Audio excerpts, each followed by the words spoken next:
साहब की मोहब्बत में है ना, तो तमाम लोगों ने साइड पे हो जाना है।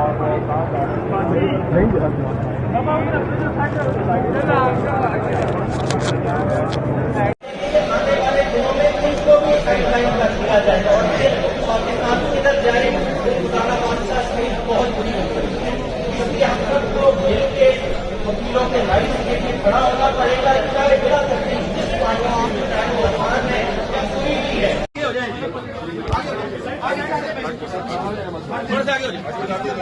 आगे हो जाए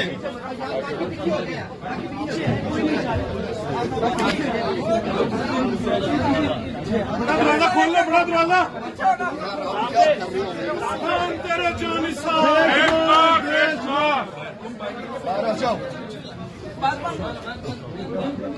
जानी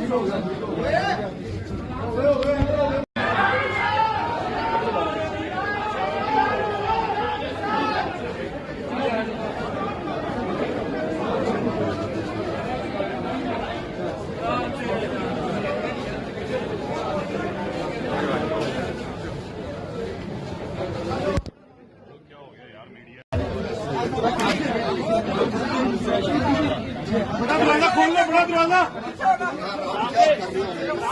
तेरे जानी